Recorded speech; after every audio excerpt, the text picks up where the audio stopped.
Ya, baik. Kita mulai ya. Ini sudah saya rekam. Mmm,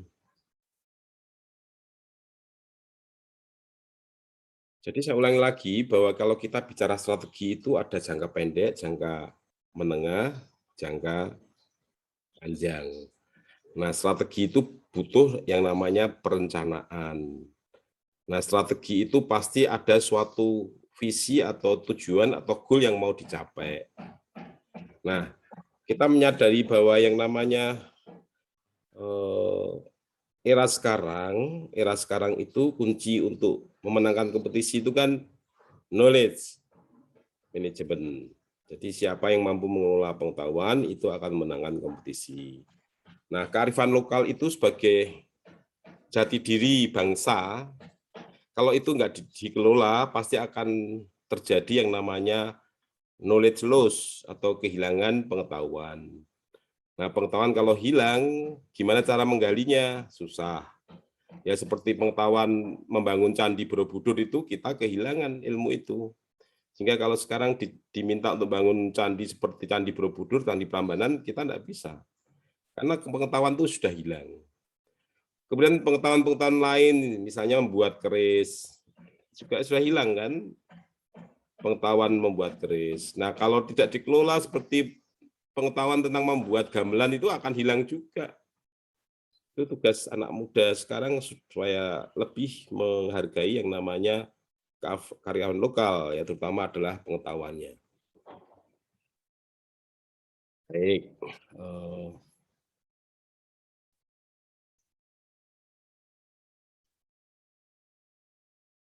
nah kalau kita bicara mengenai strategi, manajemen pengetahuan, tentu saja tidak lepas dari aktivitas ya, aktivitas manajemen pengetahuan itu apa? Atau aktivitas knowledge management itu apa? Ya berupa siklus yang seperti saya ajarkan sebelumnya. Ada siklus menangkap pengetahuan, menciptakan pengetahuan, menyebarkan pengetahuan, berbagi pengetahuan, akuisisi pengetahuan, kemudian aplikasi pengetahuan. Nah, pengetahuan itu dikelola untuk melahirkan pengetahuan baru. Pengetahuan baru dikaitkan dengan teknologi baru sehingga menjadi suatu produk baru. Sehingga kalau ada produk baru mendatangkan nilai ekonomi bagi masyarakat. Nah, kalau strategi ini terus dilakukan, dikaitkan dengan teknologi dan SDM ya, di SDM di sini ada tim kerja, maka ini akan menjadi budaya organisasi. Budaya organisasi itu tercipta tidak hanya sekali dilakukan terus tercipta budaya, tidak. Namanya budaya organisasi itu dilakukan diulang-ulang, Nah, kalau kalian ingin menjadi suatu perilaku itu menjadi budayamu atau habitmu, berarti kamu harus mengulang-ulang itu. Nah, paling mudah itu biasanya mengulang selama 18 hari. Kalau 18 hari Anda sudah mengulang suatu kegiatan atau budaya, maka itu akan menjadi kebiasaan, menjadi budaya. Demikian juga organisasi. Baik, kemudian kalau kita melihat strategi, itu ada dua kelompok ya, strategi bisnis dan strategi KM. Kalau kita bicara strategi itu pastilah bicara mengenai visi, misi, tujuan, critical success factor, kemudian strategi itu sendiri, kemudian kita bicara mengenai SWOT. SWOT itu bicara mengenai kekuatan apa, kelemahannya apa, peluang apa, ancaman apa, itu selalu seperti itu. Sehingga dari situlah kita bisa menyusun, oh saya punya kekuatan ini, ada peluang itu, berarti peluang itu harus saya tangkap. Oh saya punya kelemahan ini, tapi di sana itu ada ancaman, berarti kelemahan saya harus saya eliminir. Nah, sehingga itu menjadi kekuatan. Baik, kemudian di lain pihak, ada suatu kelompok yang mengurusi tentang pengetahuan. Nah, pengetahuan itu juga dikembangkan dengan strategi. Untuk mengembangkan strategi pengetahuan harus berdasarkan strategi bisnis. Jadi tidak bisa lepas dari strategi bisnis ya, karena eh, yang punya visi misi tujuan dan seterusnya itu adalah strategi bisnis, dan kelompok knowledge management ini adalah membantu pencapaian itu. Nah, sehingga untuk merumuskan strategi knowledge management atau manajemen pengetahuan perlu melihat strategi bisnis. Nah, kemudian langkah-langkah apa yang dilakukan setelah melihat strategi bisnis? Ya, kita pertama adalah menginventarisasi sumber daya knowledge management. Pertanyaan saya, apakah selama ini perusahaan menganggap bahwa ada pengetahuan yang dijadikan sebagai sumber daya? Nah, kalau misalnya perusahaan itu belum menyadari, oh berarti pengetahuan ini bisa menjadi sumber daya, ya tidak akan mudah dilakukan. Ya. Tapi kalau perusahaan itu sudah menyadari bahwa pengetahuan itu sebagai sumber daya, itu akan lebih mudah melakukan inventarisasi. Kemudian berikutnya adalah analisis rekomendasi, kemudian audit KM atau MP. MP itu manajemen pengetahuan ya, kemudian membuat roadmap, kemudian analisis kesenjangan. Nah, hal-hal ini yang nanti saya minta Anda bisa praktekkan. Ya, bisa praktekkan. Nah, untuk investasi sumber daya KM itu tentu saja ada modal pengetahuan. Yang namanya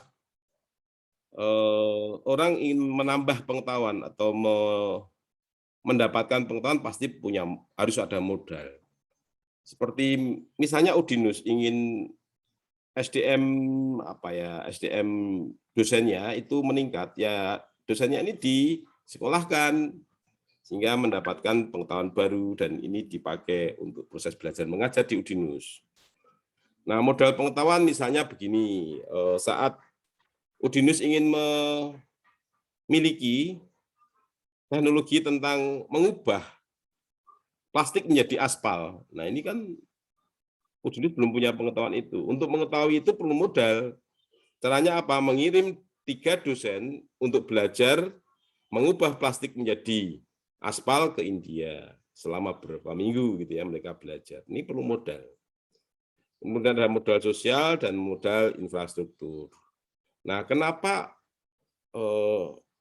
anak-anak muda Indonesia yang kuliah di luar negeri kemudian tidak balik ke Indonesia? Karena kalau dia balik ke Indonesia tidak bisa melakukan apa-apa karena modal infrastrukturnya nggak diperhatikan. Ya, kalau kita lihat penemu vaksin yang ada di Inggris itu juga anak Indonesia itu. Tapi mereka kenapa tidak pulang ke Indonesia ya? Karena di Indonesia infrastrukturnya belum bisa dipakai untuk mengembangkan knowledge management tentang vaksin misalnya.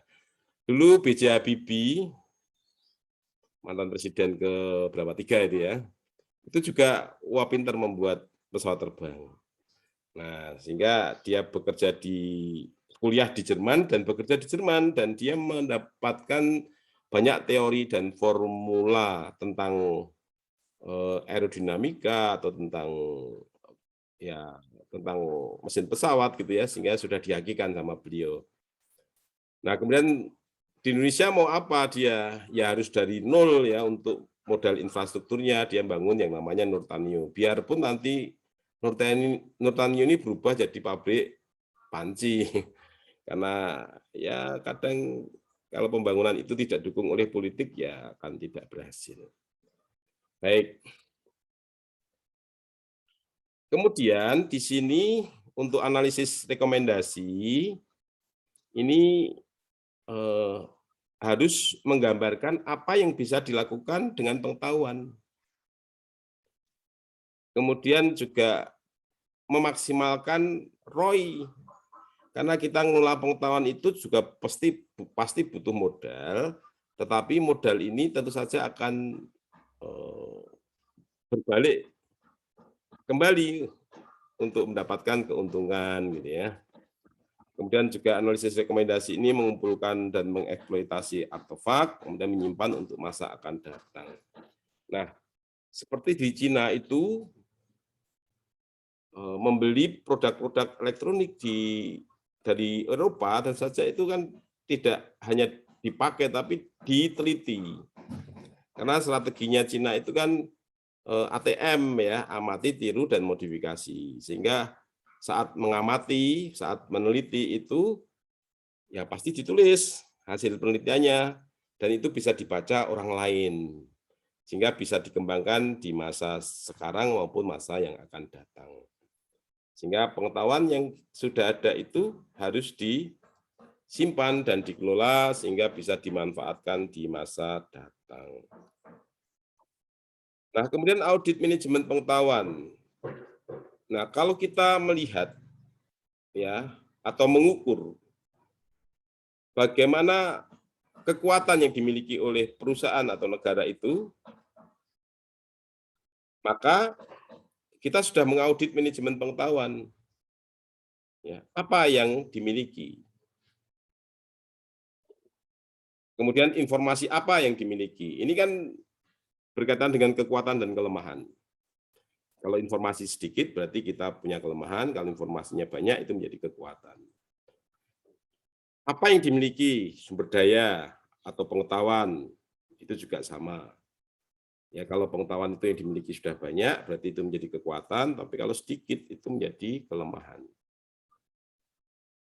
Kemudian kepemilikan, siapa yang bertanggung jawab? Biaya dan nilai, penilaian atas pembelian dan penggunaan, kemudian pengembangan, ini berkaitan dengan meningkatkan nilai informasi, kemudian eksploitasi, itu memaksimalkan nilai dana yang ada. Nah, secara mudah saya akan menyampaikan ini saja.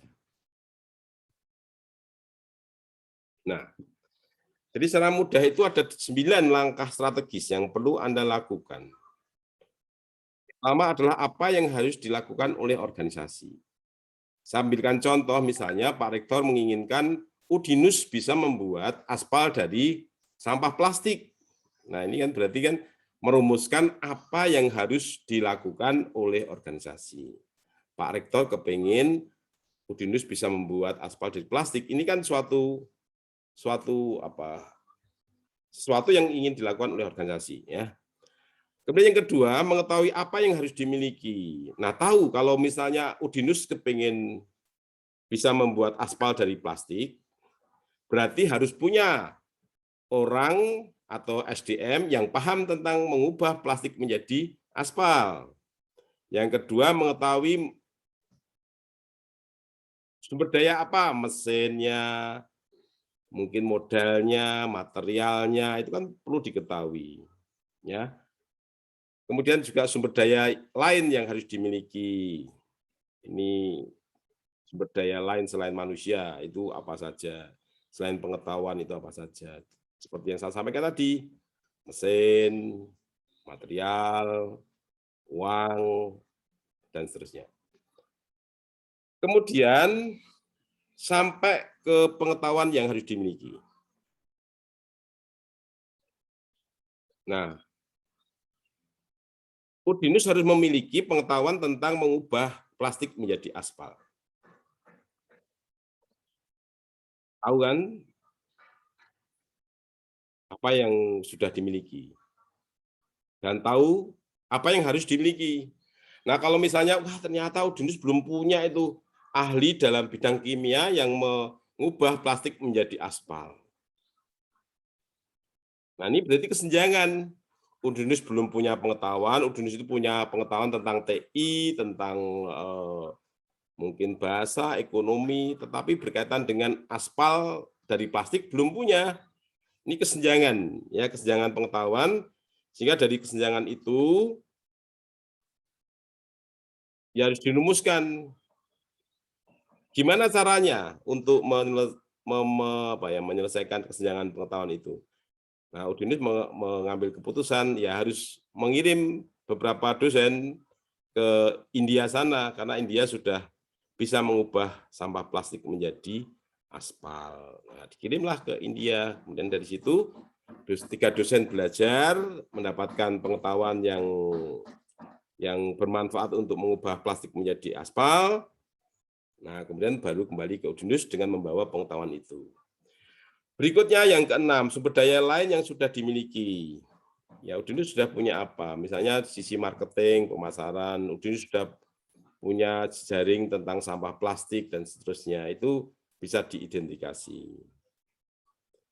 Kesenjangan sumber daya lain, misalnya Udinus belum punya apa, sumber daya apa, oh Udinus belum punya sumber daya mesin mengubah plastik menjadi aspal. Nah, kesenjangan sumber daya ini harus dijawab. Gimana caranya? Ya, caranya adalah mengadakan mesin itu. Nah, berarti perlu uang. Nah, mesin itu diadakan. SDM-nya oke, sumber dayanya oke, kemudian perlu ada proses, ya, proses istilahnya SOP-nya, ya, atau proses bisnisnya. Sehingga ini untuk menjawab yang ke-8, apa yang harus dilakukan berkaitan dengan kekuatan kelemahan? Terjawab nanti, ya. Kemudian yang ke-9, kesenjangan sumber daya strategik. Nah, dari 9 langkah ini Anda bisa lihat gambar ini.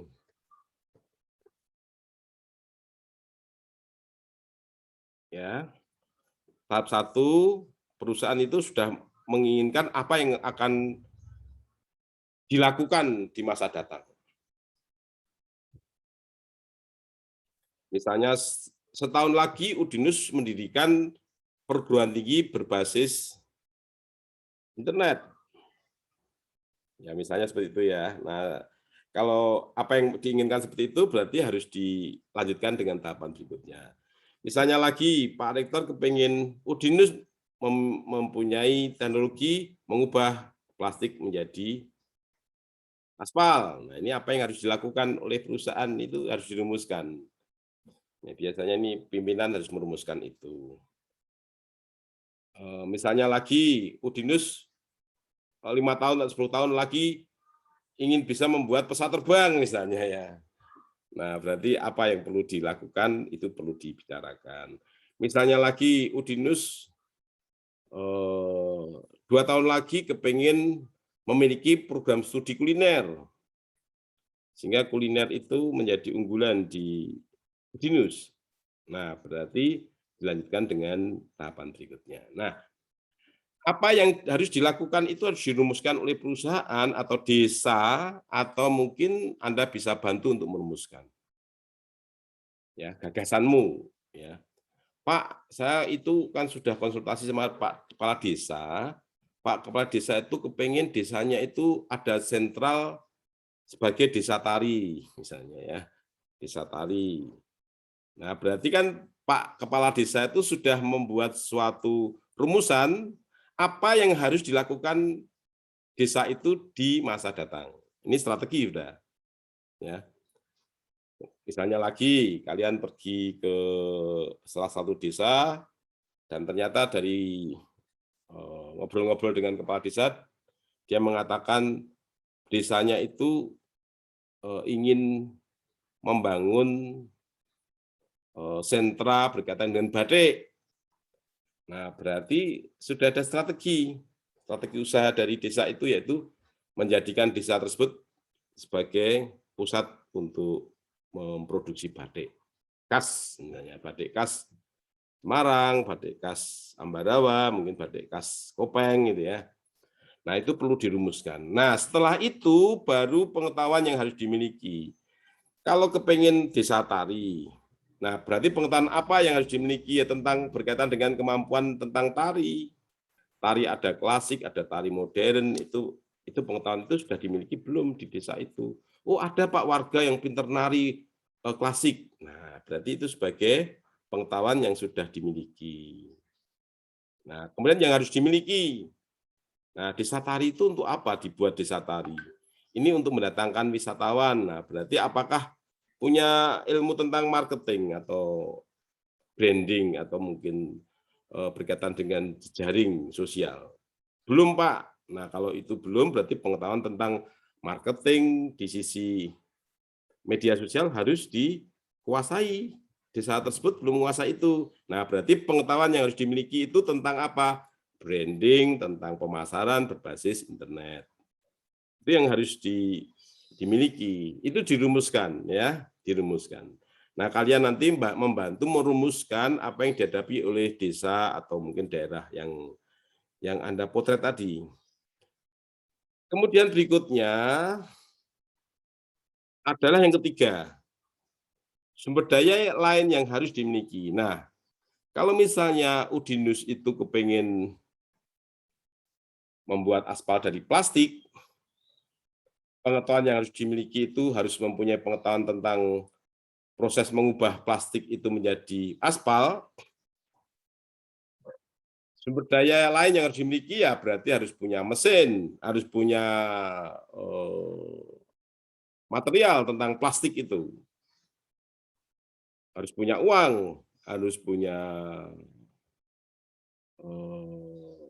sumber daya manusia. Nah ini perlu diidentifikasi. Kemudian berikutnya adalah langkah keempat. Langkah keempat ini berkaitan dengan SWOT ya. Jadi perusahaan tersebut memiliki apa? Nah, kalau di desa berarti desa itu memiliki apa? Misalnya kalau di Udinus, Udinus sudah memiliki apa? Udinus belum memiliki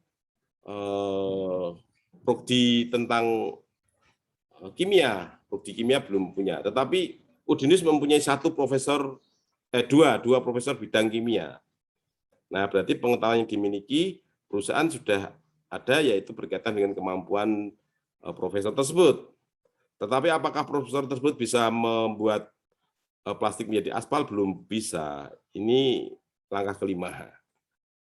Kesenjangan ya, misalnya Udinus itu punya profesor, punya dosen, tetapi Udinus belum punya pengetahuan tentang bagaimana mengubah plastik menjadi aspal. Ini kesenjangan. Nah, berikutnya strateginya adalah menjawab kesenjangan ini. Gimana supaya sumber daya manusia atau pengetahuan itu dimiliki oleh Udinus. Nah, ini Udinus menjawabnya gini, kirimlah 3 dosen ke India sana, nyantrik di sana, magang di sana, supaya tahu prosesnya. Nah, setelah magang di sana, beberapa minggu gitu, kemudian pulang ke Udinus, akhirnya Udinus mampu untuk membuat itu. Tetapi kalau hanya pengetahuan datang ke Udinus tanpa sumber daya lain, ya tidak mungkin bisa. Nah, sehingga tahap ke-6 ya. Tahap ke-6 ini adalah sumber daya yang dimiliki apa?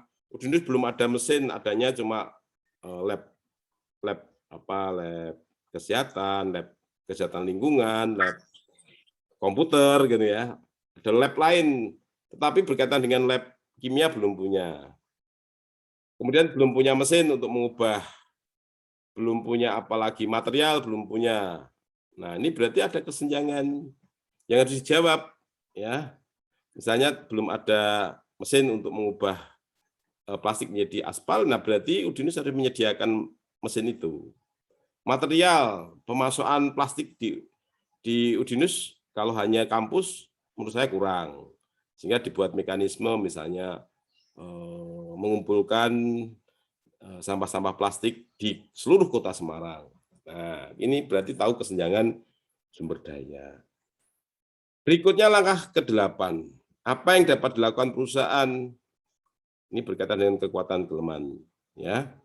Nah, perusahaan tadinya kan kepingin, misalnya kalau Udinus tadi kepingin membuat suatu produk aspal yang berasal dari sampah plastik. Nah, kemudian apa yang dapat dilakukan? Udinus hanya dapat melakukan mengirim 3 dosen untuk belajar di India. Nah, ini kan apa yang dapat dilakukan perusahaan. Ya, karena selama ini Udinus bisa melakukan berkaitan dengan pembangunan sistem informasi, berkaitan dengan apa ya istilahnya pekerjaan yang berkaitan dengan kesehatan, ekonomi, tapi berkaitan dengan aspal ini belum dapat. Nah, sehingga ini terjadi kesenjangan dan ini harus dijawab. Nah, kalau kita bicara strategi itu adalah menjawab kesenjangan-kesenjangan ini. Kesenjangan dari apa? Ya dari apa yang terjadi, yang bawah ini, faktanya, dan apa yang diharapkan sumber daya atas. Nah, seperti dalam hal perumusan masalah. Masalah itu adalah kesenjangan dari apa yang diharapkan dan apa yang diinginkan. Jadi kalau Anda menginginkan IP-nya 3,5, tetapi faktanya Anda IP-nya 2,5, 3,5 dan 2,5 ini adalah kesenjangan. Berarti ada kesenjangan IP antara 2,5 dan 3,5. Anda harus meningkatkan IP seperti itu. Ini kesenjangan dan itu pasti masalah. Ya, sehingga rumusan masalahnya adalah bagaimana meningkatkan IPK dari 2,5 menjadi 3,5.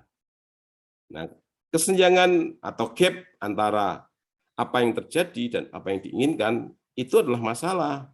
Dan itu yang harus dijawab. Gimana Udinus menanggapi kesenjangan pengetahuan? Menyekolahkan atau mengirim dosen, gitu ya. Bagaimana Udinus menanggapi kesenjangan sumber daya lain? Ya, Udinus harus membeli mesin. Kemudian Udinus harus membuat mekanisme mengumpulkan sampah plastik lewat kebijakan pemerintah Kota Semarang dan seterusnya. Kemudian apa kesenjangan sumber daya strategis?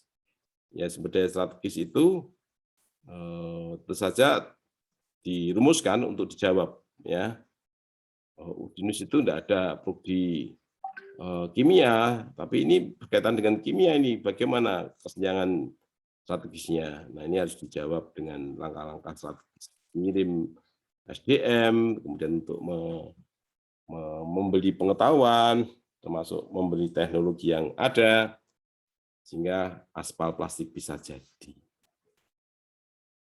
Nah, ini ya, sampai di sini ada pertanyaan biasa, tidak hanya saya ngomong.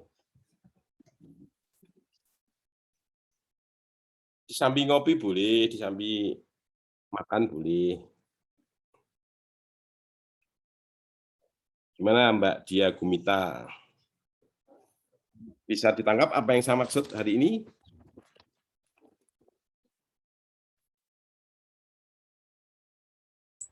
Bisa, Pak. Bisa, oke, terima kasih. Yang lainnya?